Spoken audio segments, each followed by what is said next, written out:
Compañeros, compañeras, siéntese.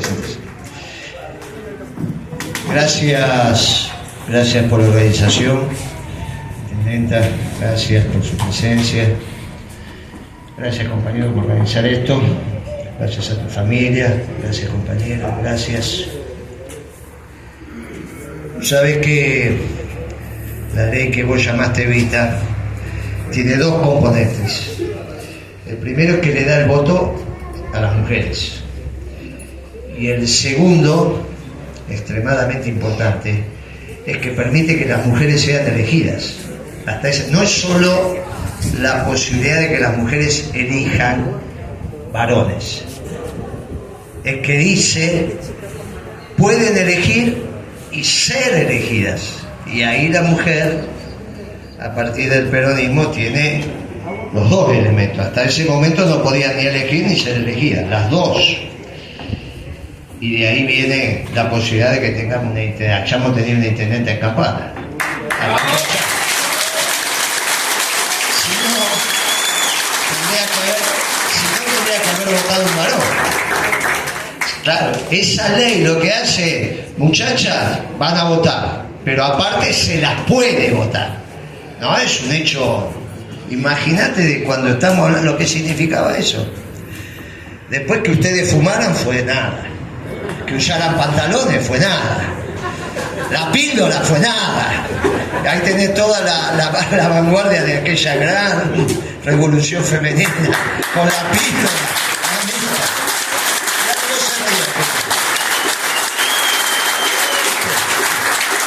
Aquella se ríe, mirá, no puedo parar de reírse. Después empezaron a fumar, usar pantalones, salir, andar, pero esas son las de los 60. Son el surgimiento de aquellas mujeres peronistas que se formaron al lado de Eva. Muy importante. En un mundo muy complicado surgió el peronismo. Piensen ustedes que acababa de terminar la Segunda Guerra Mundial, y esto es muy importante que lo tengamos en cuenta. Hubo un pueblo, que era el norteamericano, que para terminar la guerra tiró 2 bombas atómicas.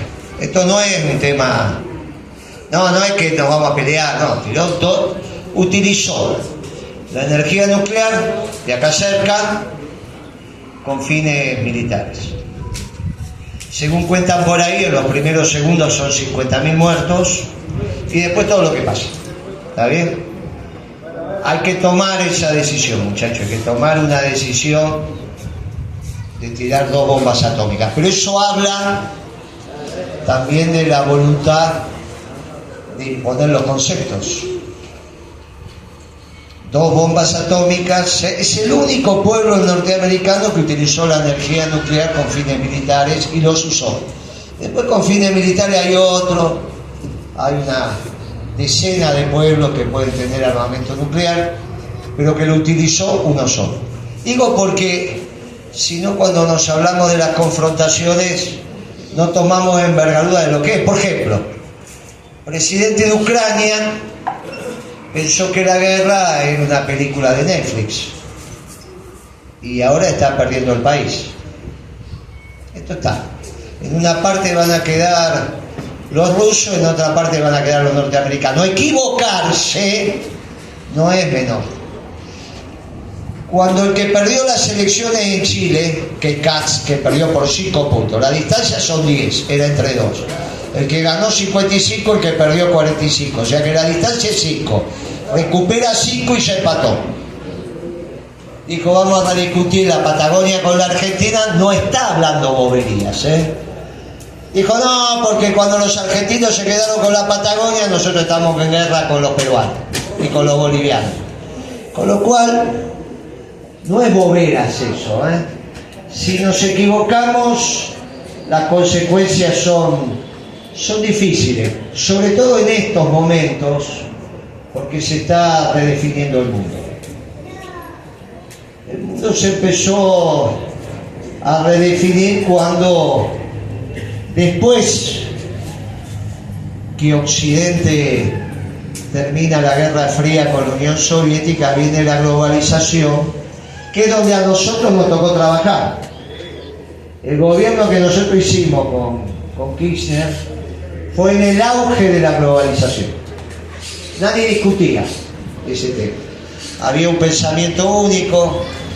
Acá llegaba Felipe González, que seguramente es lo que hoy se llama progresista, a explicarle a Menem que había que vender las empresas públicas, y ese mundo de una sola idea, de una sola manera de pensar, nos tocó a nosotros hacer lo que pudimos hacer, con un mundo en contra. Perón gobernó con el mundo en contra y nosotros gobernamos con el mundo en contra.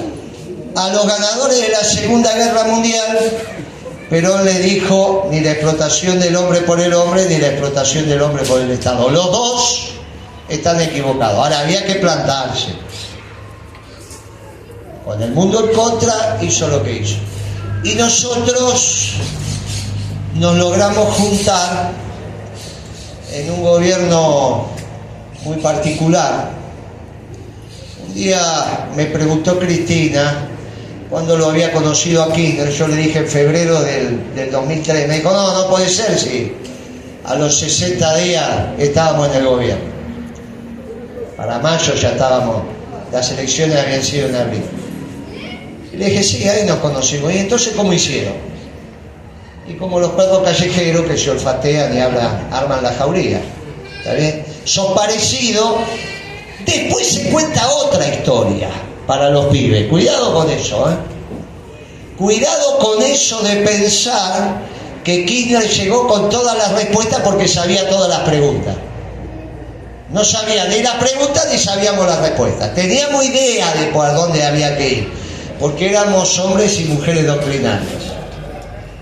Cuidado con eso, porque así también se van construyendo los países. Y este es un momento muy parecido, y por eso nos precisamos entre todos. Y precisamos las instituciones básicas, de las cuales el peronismo tiene una central, que es el movimiento obrero organizado. Kirchner inmediatamente convocó al movimiento obrero organizado. Inmediatamente convocó a Moyano, convocó a Palacio, que todavía estaba vivo, a Gilini, que era el secretario general del sindicato de los docentes de la gestión privada de la educación. La educación es siempre pública, puede ser de gestión pública o de gestión privada, y a todas las tenemos que acompañar, ¿eh? En la esquina de mi casa, yo vivo en Salta y Carlos Calvo, hay una escuela parroquial que todos los pibes del barrio van, ¿eh? Hoy estaban festejando los que se habían graduado, y cumple un rol fundamental, de la Inmaculada Concepción, y así están las universidades y las escuelas primarias y secundarias confesionales, cumplen un rol fundamental. La educación es toda pública, gestión privada. A todas las tenemos que acompañar. De hecho, cuando empezó la educación en la Argentina, no era pública, empezó las universidades vinculadas a los sectores religiosos, por eso se le dice la docta a Córdoba, ¿no? Ahí empezaron las universidades. Ese mundo se terminó, que es el mundo de la globalización, cuando llegó Trump. Llegó Trump, tipo raro, que no es amigo de Macri. A mí Franco Macri me contó, a mí me echó Donald Trump de Estados Unidos. Franco quería hacer lo que hoy es Puerto Madero en Nueva York. ¿Por qué? Y porque los docks son muy parecidos, la edificación inglesa, en Nueva York y en el puerto de Buenos Aires. Esos edificios fabulosos, nosotros íbamos ahí, nos colábamos, nos metíamos, yo vivía cerca, jugábamos a la pelota, estaba todo abandonado, después se hizo puerto nuevo. Entonces a Franco se le ocurrió hacer lo que hizo después en Puerto Madero en Nueva York. Y avanzó, armó una empresa, invirtió, y le empezaron a decir los muchachos de la construcción de Nueva York: mirá, Franco, que esto no es para vos, mirá, Franco, que esto no es para vos. Una vez, dos veces, tres veces. Y la última reunión fue con Donald Trump. Era un pibe. Me lo contó él a mí, en mi despacho, en mi oficina. Llegó el pibe y le dijo: esta es la última vez que venimos a hablar, Franco. Está bien, yo los entiendo, no es para mí, este es un ají muy picante. Nosotros somos unos tanos que vinimos acá, no, está todo lo que quieras, pero vos no sos de acá.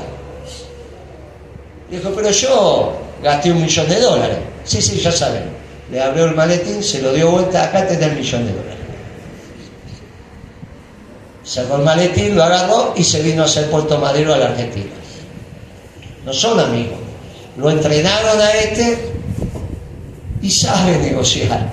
Y le dieron la medallita de graduación cuando dijo: la última reunión que tenés es con Franco. Si esto que decimos, que me contó Franco, no es cierto, bueno, no hay ningún problema. Mauricio o alguno va a decir: no, eso no es cierto, lo que cuenta Moreno no es cierto. Ya no está Franco para decir: yo cuento lo que me contó. Este muchacho no es un loquito suelto, no es un muchacho que no, es un orgánico, es un hombre de la clase dirigente norteamericana que vio que el mundo ya no le servía. El mundo que ellos estaban conduciendo, que era el mundo de la globalización, a ellos ya no les servía. Y decidieron cambiar el mundo. La pregunta central es si a dónde va el mundo le sirve o no le sirve a la Argentina. El mundo de la Guerra Fría no le sirvió. El mundo de la globalización menos.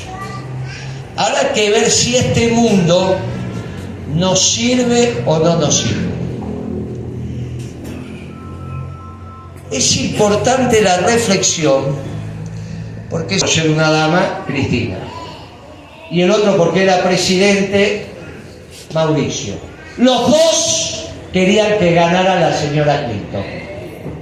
No querían que ganara Trump, Busquen en los diarios las declaraciones de ambos, y ambos decían: quiero que gane la señora Clinton. Los dos en ese momento querían el mundo de la globalización, que era el que defendía la señora Clinton y que había iniciado raudamente, había empezado en la época de Reagan, pero que su marido, Clinton, había incentivado hasta el hartazgo. Y habían hecho un acuerdo que todos los países que finalmente bañaran la costa del Pacífico iban a hacer un acuerdo comercial. Con una pequeña diferencia con los chinos. Los chinos querían todos los países al mismo tiempo, los norteamericanos muchos países, algunos no, y después iban hasta terminar en el famoso acuerdo transpacífico. Todos los países que están bañados por el Océano Pacífico, un solo mercado. Obviamente que la Argentina ese era un problema muy serio. Ahora, ¿por qué los dos dirigentes más importantes de la Argentina querían eso? Es lo que tenemos que reflexionar. No importa si lo querían y ahora no lo quieren, porque el mundo tiene derecho a cambiar. Todos tenemos derecho a cambiar. No estamos haciendo ninguna crítica. Estamos diciendo: ¿qué te llevó a pensar así? A Mauricio estaba claro que nos llevó a nosotros a pensar eso. Bueno, esto lo tenemos que ver y lo tenemos que emparentar con algo que nos pasó allá en el 2012. Porque en el 2012 el gobierno sabía, para los pibes esto es prehistoria, para vos es prehistoria, pero bueno, tenías 35 años, ni te acordás todavía. Pero hay algunos que no hay prehistoria para nosotros, ¿está bien?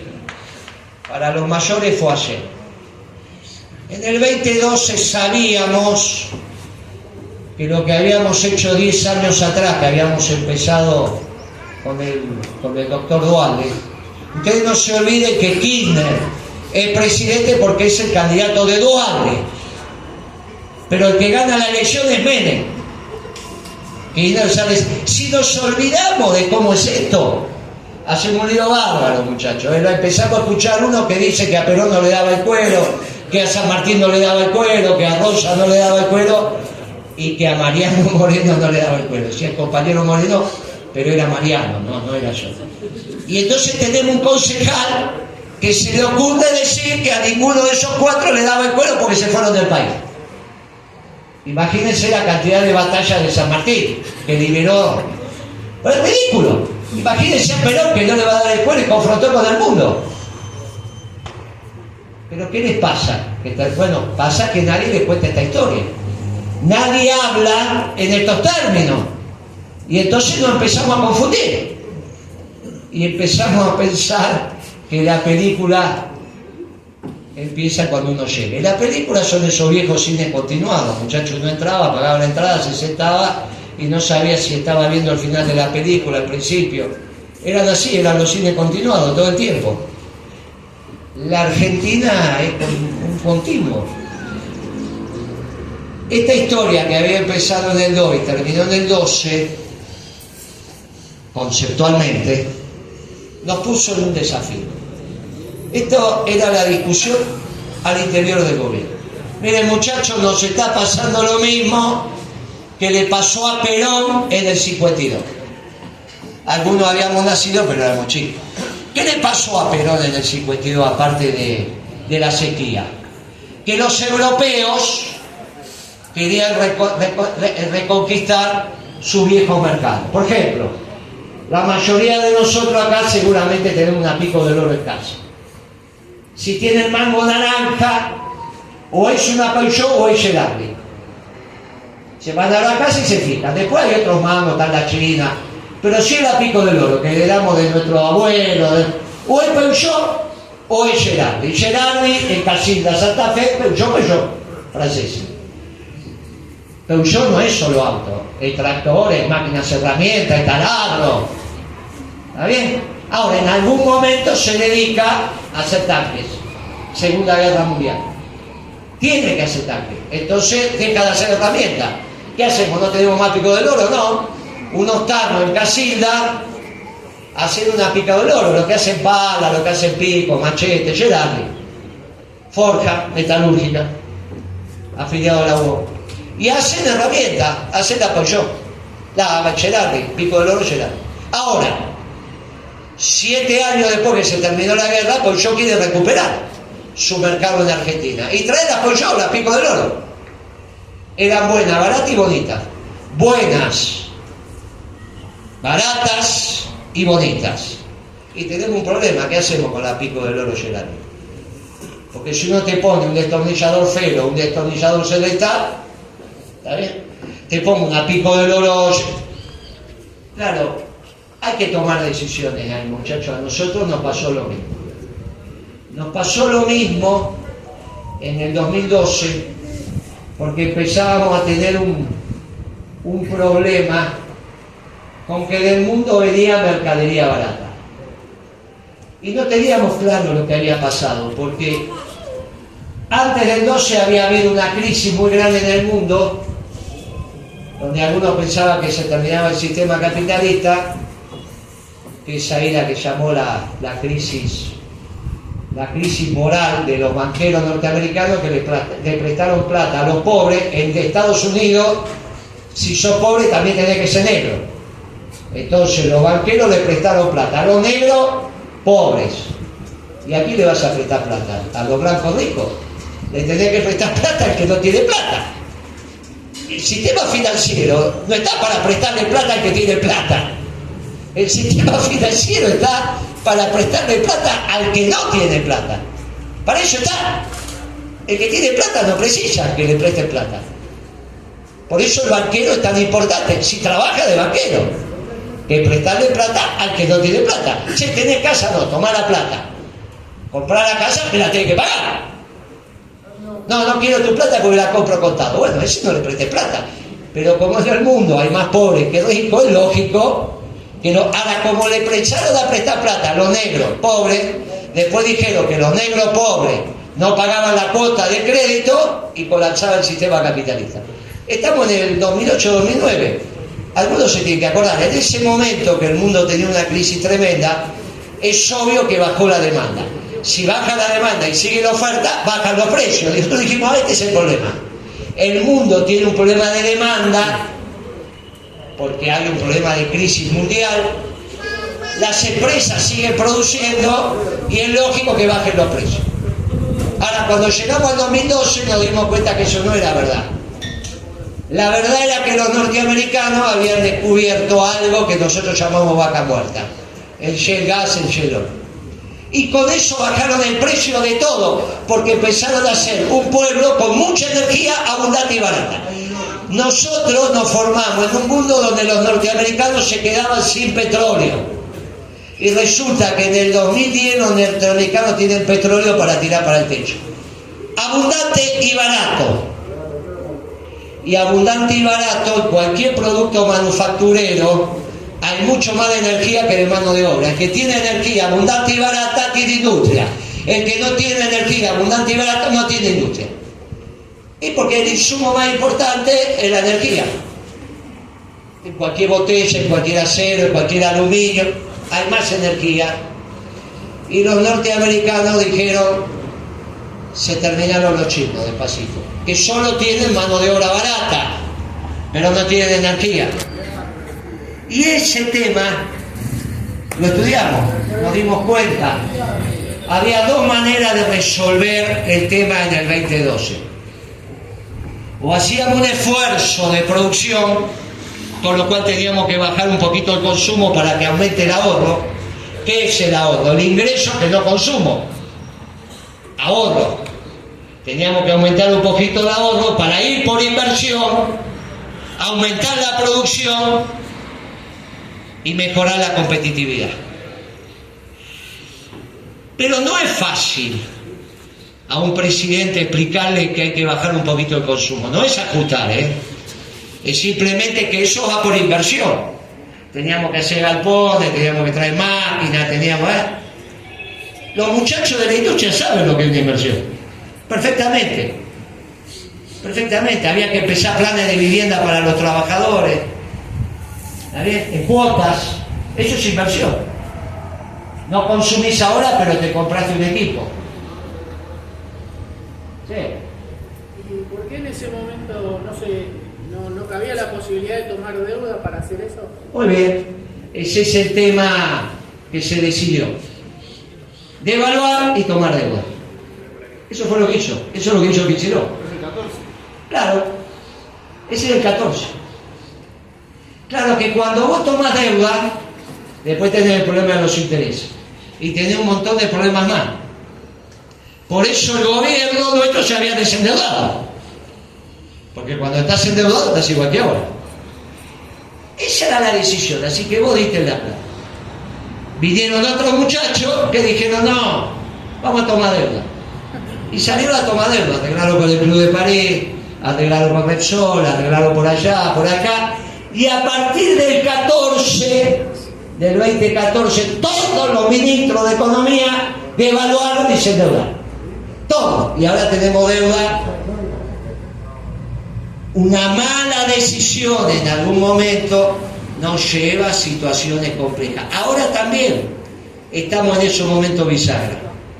Estamos en esos momentos donde las malas decisiones nos pueden llevar a lugares complicados. Y ahí viene la segunda situación. ¿Quién toma las decisiones? En los partidos, las decisiones las toma la conducción. Porque los partidos son la estructura que organiza el pueblo a partir de las élites. Los marxistas también son una élite. Por eso dicen, organicemos el partido. En cambio nosotros decimos, el pueblo se organiza en los movimientos. No, ¿qué es un movimiento? ¿Cómo que es un movimiento? El movimiento peronista. ¿Qué significa? Que hay una rama que son los trabajadores, otros los empresarios, otros los técnicos y profesionales, otros las mujeres, otros los jóvenes. Y nos juntamos en una mesa. Cada uno desde su lugar. Y opinan. Y cuando hay 100 compañeros tomando decisiones, es muy difícil que te equivoques. Cuando hay uno o dos, o un pequeño grupo, elegido también de acuerdo a lo que a mí me sirve, Y claro, ¿quién te va a decir que no sos el más bonito del barrio? ¿Quién le va a decir al que hizo la lista que el que hizo la lista no es el mejor y se está equivocando? Ah, muchacho, esta es la diferencia entre organizar el partido y organizar el movimiento. El peronismo es un movimiento y necesitamos un movimiento obrero.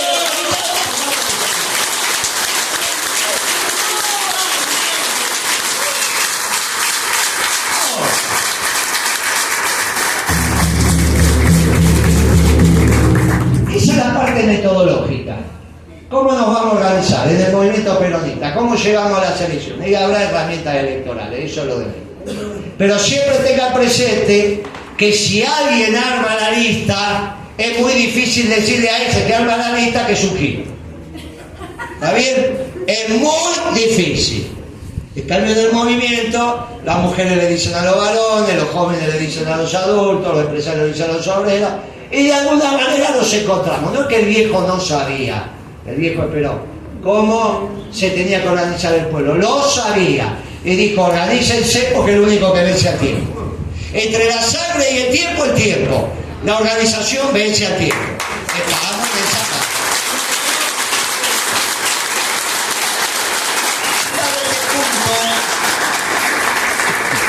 Llegado a este punto, tenemos que ir resolviendo cómo seguimos los peronistas, no para llegar al gobierno. Nunca el gobierno es un fin para un peronista. El gobierno es un medio. No es primero ganemos y después vemos. No necesitamos eso porque tenemos una doctrina, sabemos para dónde tenemos que ir. Y ganar, muchachos, ganar es el medio para el fin, que es la felicidad del pueblo y la grandeza de la patria. El gobierno es un medio. No es que unámonos para llegar al gobierno y después que se va, no sé, después viene Guzmán con Alberto Fernández. Bueno, entonces, muchachos, estamos como estamos. ¿Está bien? Esto es producto de la guerra. Vuelvo a decir, para que tengamos claras las cosas, porque a esto va. Entre Menem y Kirchner no había posibilidad de síntesis. Por eso hubo dos listas distintas. Y después Rodríguez Sá. No le tengamos miedo a eso. Lo importante es que debatamos para ver a dónde vamos. Fuimos, debatimos, el que salió segundo después tenía el 70% de imagen positiva. No importa. No había posibilidad entre un país de producción y trabajo con un país de renta y especulación. No son los dos al mismo tiempo. El plan de convertibilidad, la renta y especulación, y el actual de Kirchner y compañía era de trabajo y producción. No había posibilidad de síntesis. O tenemos industria farmacéutica o traemos los remedios de la India, un país con casta. Algo nos pasa si pensamos que para ordenar los precios de los medicamentos los tenemos que traer de la India. Si nosotros hicimos un gobierno donde los precios de los medicamentos eran adecuados y se fabricaban acá. Bueno, muchachos, algo nos pasa. Por eso es tan importante la reflexión. Es tan importante que nosotros nos encontremos a debatir. Y hoy hay dos también esquemas. Y ustedes lo ven todos los días. Los que dicen que Milei está haciendo la cosa bien, cuidado, se queda 8 años. Dentro de esto que llaman campo nacional y popular, que no se entiende muy bien qué. Yo sé que es nacionalismo y globalización, peronismo y el resto. No, guarda que este Milei. Y lo que decimos que esto ya fracasó. Esto fracasó, no tiene ninguna posibilidad. Si yo les pregunto a ustedes, che, ¿cuándo Hitler perdió la guerra?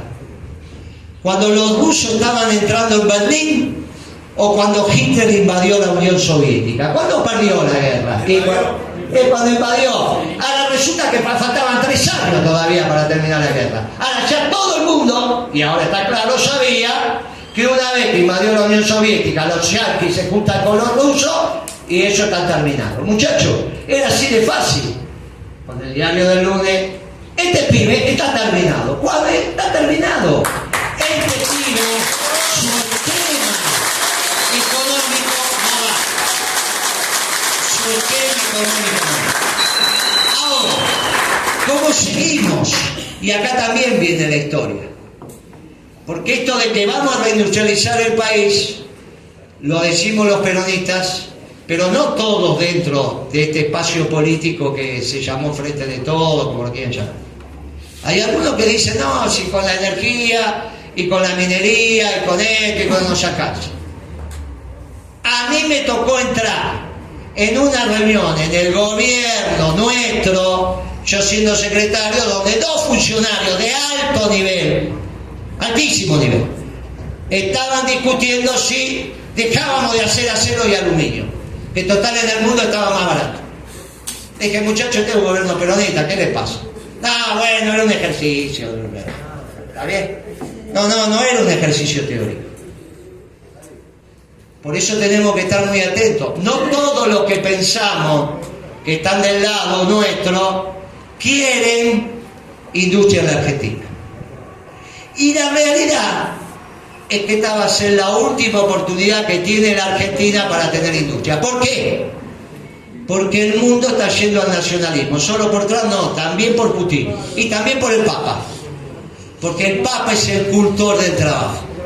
De te ganarás el Paco del sudor de tu frente. Y hay países de tamaños ya relevantes como la Argentina, que si no hay industria no hay trabajo para todos. Entonces le damos la renta universal. Ah, no te aflicas si no te dé trabajo, a fin de mes te llega plata. Ah, que joda eso, ¿eh? Pero el problema que tengo es que si me llega plata sin trabajar, ¿dónde aprendo?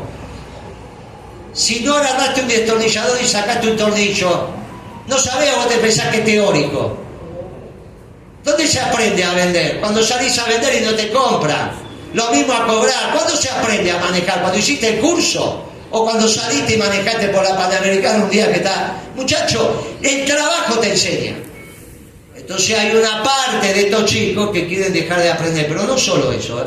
Cuando el dirigente sindical dice los trabajadores nos organizamos y nos juntamos en el trabajo, o piensa que va a haber un dirigente sindical que va casa por casa a explicarle a vos no tenés trabajo, tenés renta universal, pero yo te voy a organizar. ¿Dónde te voy a organizar?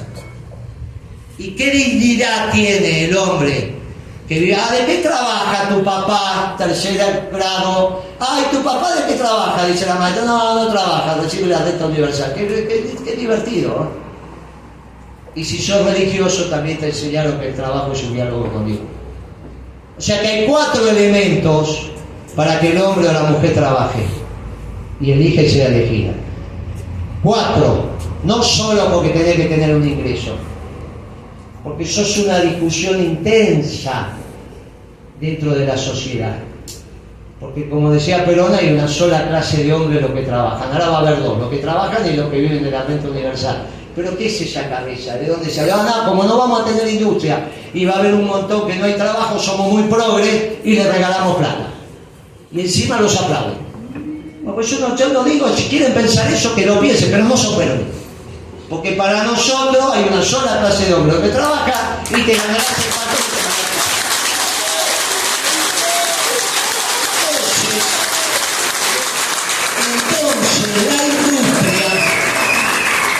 Es fundamental y el mundo te lo permite. Esta semana ya salió en el diario que por segundo año consecutivo México desplazó a China como principal proveedor de manufacturas al mercado norteamericano. Si yo venía acá y lo decía hace 5 años atrás, decían que estaba delirando. Por segundo año consecutivo. Los mexicanos entendieron esto y nosotros, si lo entendemos, tenemos la región. Los uruguayos no se van a industrializar, los paraguayos, los bolivianos, los chilenos, los peruanos, los ecuatorianos, los colombianos, los venezolanos. Muchachos, somos nosotros y los brasileños, aquellos pueblos que tienen memoria industrial. Ahora, ¿eso significa qué hacemos con los chinos? Porque si los chinos vienen con su producción, es muy difícil. A mí me tocó discutir con Evo Morales que no nos compraba los caños que hacen los muchachos, ellos hacen de chaperío y se suelan del otro lado, porque no, viejo, los chinos me lo compran más barato, me lo venden más barato. Sí, te lo venden más barato y yo qué querés que haga, con Campana, San Nicolás, con Lanús, ¿qué hago? Y bueno, vos sabés, tengo una ley que me dice que tengo que comprarlo más barato. Vos comprarlo más barato y yo tengo hospital, educación, todo lo demás, pero resulta que vos comprás del otro lado. Y este es el problema. Si vienen los chinos, muchachos, es muy difícil. Por eso está bien esto de nosotros tenemos que cuidar nuestro mercado porque estamos cuidando el trabajo argentino, que es lo más sagrado que tenemos que cuidar. Ahí nosotros discutimos con el mundo. Nosotros cuidamos el trabajo de los argentinos por lo menos 5 años antes que Trump empezara a hablar de esto. Cuando él dijo primero Estados Unidos, nosotros hacía rato que habíamos dicho primero la Argentina. Y cuando él dice tenemos que cuidar el trabajo norteamericano, nosotros hacía muchos años que veníamos diciendo que cuidar el trabajo argentino. Por eso lo hicimos. Y somos los que desafiamos. Y por eso tenemos los problemas. Ojo que es muy fácil saber quién desafió, que tiene problemas. Después te buscan que esto, que aquello, que de acá, que de allá.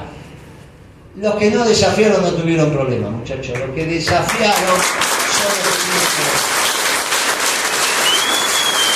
Y ahora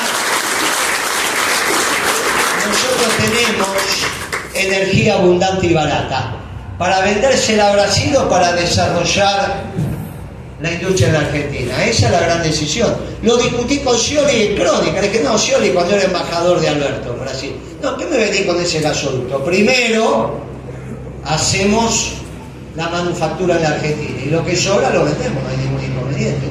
Pero no me venga que vamos a vender y vamos a tener la energía cara en la Argentina, porque si tengo energía cara no voy a tener productos baratos. Con eso solo, haciendo el costo de la energía como lo hicimos, aumentamos enormemente la rentabilidad de las empresas argentinas. Y lo otro que tiene que haber demanda. Bueno, para que haya demanda hay que volver a tener el precio de la comida en una relación razonable con los ingresos populares. La jubilación, los sueldos, los salarios, las pensiones. No puede ser que un jubilado reciba la jubilación, hace la compra del mes y todavía quedó endeudado. Pero es ridículo, ¿cómo vamos a ir a comprar la comida en cuota? Algo no anda, muchachos, algo no anda. Tenemos la comida más cara que en Europa, algo no anda y es el precio de la comida. No, pero hay que pisar callo, muchachos. La política no es para decir todo que sí. A los que uno representa dice esto y el resto hay que convencer, y si no, muchachos, por eso la revolución está inconclusa y estamos padeciendo lo que estamos padeciendo. Venimos a decir acá que por primera vez el próximo gobierno peronista va a tener el mundo a favor. Por primera vez en la historia del peronismo. Este mundo lo estábamos esperando hace 70 años, lo estamos recibiendo con los brazos abiertos. Ya tuvo la primera revolución de este nuevo mundo, sí, en Siria. Hace 20 días atrás, el presidente de Siria tenía las encuestas que le daba también 70-80% de imagen positiva. Las encuestas le dan siempre a los presidentes. Y después, ya está. Eso se va a ordenar. Eso no hubiese pasado si el nuevo orden internacional no estuviera ordenando las cosas. Ya se va a ordenar Europa, se va a ordenar Medio Oriente. Tenemos que ordenar también Hispanoamérica. Hispanoamérica se ordena y no precisamos ni a los franceses ni a los ingleses para eso. Y sobre todo a los que nos están usurpando Malvinas. Por eso el ordenamiento internacional es tan importante. Ellos intrusaron nuestra casa. No tienen nada que hacer en América. Es muy interesante porque todo se empieza a ordenar para que nosotros nos podamos parar sobre nuestros pies y hacemos las cosas correctamente. Tenemos energía y podemos tener alimentos abundantes y baratos. Tenemos un mundo que puede jugar a favor. Tenemos la región que puede ser toda nuestra manufactura excedente, tenemos dónde colocarla. ¿Competiremos con los brasileños? Sí, pero tenemos dónde colocarla. Solo falta que nos organicemos y que nuestra causa sea la causa del hombre que trabaja. Que hoy no es del hombre que trabaja, por eso lo de la renta universal. Pero ese debate no lo hace los que estamos acá. Ese debate lo hacemos entre todos porque es en el movimiento peronista. Por eso esto no es un discurso de batecada. Muchachos, ya estamos motivados, acá están los trabajadores organizados. Cuando nosotros decimos, ¿dónde van a estar el 51% de las acciones de YPF que tiene el Estado? Cristina me llama un domingo, me dice, fue difícil lo del Correo, lo habíamos hecho en el 2003. Era la empresa más grande, no por facturación, sino por tamaño. 5.000 sucursales tenía el Correo. Y había que tomarla en horas. No, bueno, ya mismo, ¿qué van a hacer? Vamos a hacer esto. ¿Y dónde van a quedar las acciones de YPF? Bueno, en el Estado. ¿Por qué? Porque al estar en el Estado tenemos que ganar siempre las elecciones. No sea cuestión que viene Macri y lo pone a Aranguren de ministro de Energía. Por suerte eso no pasó, porque si hubiese ganado Macri y lo ponía a Aranguren de ministro de Energía, Aranguren elegía al presidente de YPF. Imagínense lo que nos hubiese pasado si hubiese pasado eso. Por suerte no pasó. Y si pasó, es un lío. Entonces, ¿para qué? ¿Se la sacamos a los gallegos para dárselo a los ingleses? Por eso es muy importante cuando uno estatiza o nacionaliza tener claro dónde van a quedar las acciones. ¿Dónde dice el peronismo que tienen que estar las acciones? En donde dijo Perón que están los que defienden los intereses permanentes de la patria, que no son los cuadros políticos, es el movimiento obrero organizado. Perón enseñó, los únicos que defienden permanentemente al país son los trabajadores organizados. No es muy difícil, es solamente tener la doctrina en la cabeza cuando uno toma decisiones y no se equivoca. Si uno tiene la doctrina en la cabeza y la celeste y blanca dibujada en la piel, no se equivoca. Nunca va a tomar una decisión en contra de los trabajadores. Nunca va a tomar una decisión en contra de la patria. Tu decisión no es esa.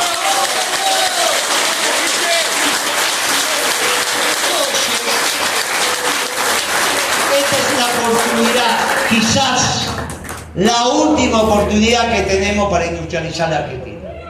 No la podemos desaprovechar. Entre todos tenemos que construir la Argentina industrial. Por eso te agradezco enormemente este acto, porque este acto no se hace acá.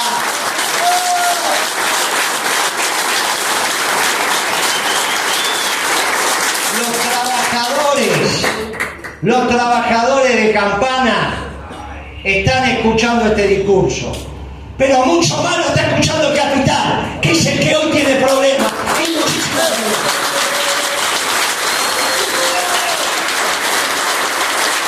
Entonces, muchachos, vamos a volver sobre nuestros pasos.